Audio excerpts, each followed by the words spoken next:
Tentang takdir, yaitu tentang takdir atau kalau biasa kita menyebutnya sebagai qada dan qadar. Hal ini itu sebenarnya pembahasan yang cukup lama. Maksudnya ini bukan hal yang baru pembahasan tentang hal ini, tetapi ini menjadi penting karena ini masuk ke dalam rukun iman yang ke-6, yaitu di mana umat Islam diwajibkan untuk beriman kepada takdir Allah, yaitu kepada qada dan qadarnya Allah gitu. Nah, secara umum sebenarnya sikap kita itu dibagi menjadi dua. Yaitu yang pertama di mana kita sebaiknya mendiamkan hal ini. Artinya adalah tidak membahasnya berlarut-larut tanpa ujung dan yang endingnya nggak jelas seperti itu. Nggak jelas itu ketika terjadi di mana takdir itu dipakai sebagai legitimasi untuk melakukan kejahatan. Nah, begini contohnya.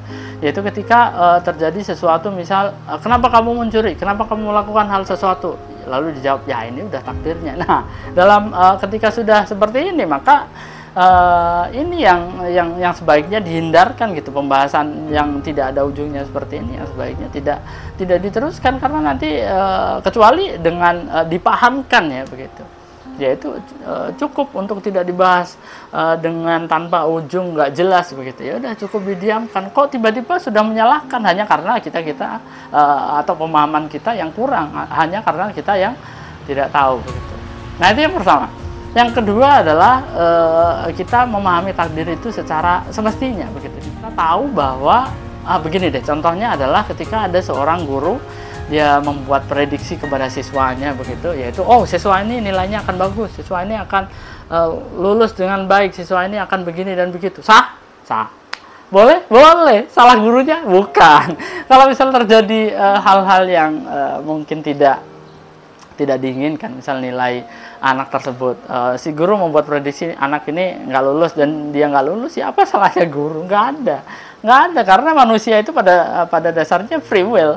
Kita diberikan kebebasan gitu, meskipun kebebasan bersyarat ya, dalam hal-hal tertentu aja gitu. Maksudnya nggak totally semua. Kalau bebas semua ya kita bukan manusia dong berarti.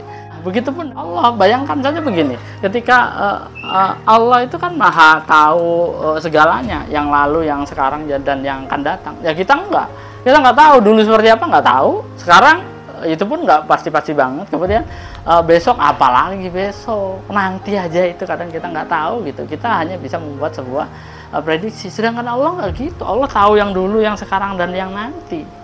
Gitu. Ketika Allah mencatatkan, menuliskan sesuatu tentang yang dulu, sekarang, dan yang nanti, ya itu sebenarnya nggak ada dulu, nggak ada sekarang, nggak ada nanti.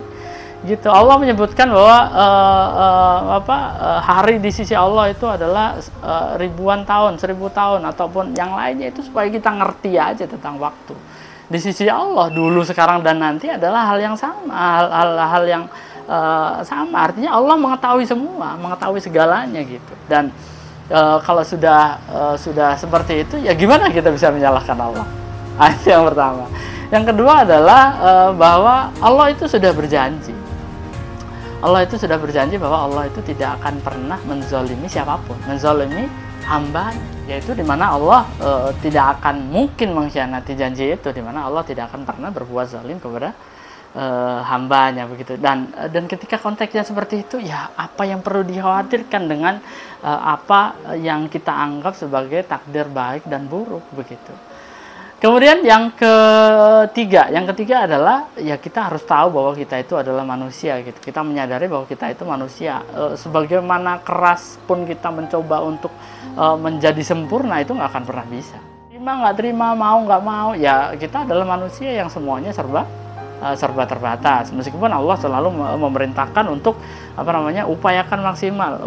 berupaya maksimal adalah hal yang lain tentu. Nah, ketika kita sudah menyadari hal seperti itu, maka tidak ada opsi lain kecuali kita memilih hal yang positif, yaitu ketika kita sudah berdoa maksimal, berusaha maksimal, kemudian ternyata hal yang terjadi adalah hal yang lain, yang kurang sesuai dengan apa yang kita harapkan, ya maka kita menerima. Disinilah keuntungan kita sebagai orang beriman yang mempercayai tentang takdir, bahwa sesungguhnya sebagaimana poin kedua tadi, sesungguhnya Allah tidak akan pernah berbuat zalim kepada hambanya. Artinya adalah nggak ada takdir buruk, nggak ada. Jadi yang ada adalah keburukan itu terjadi karena respon kita terhadap apa yang Allah tetapkan itu buruk. Nah, itu poinnya.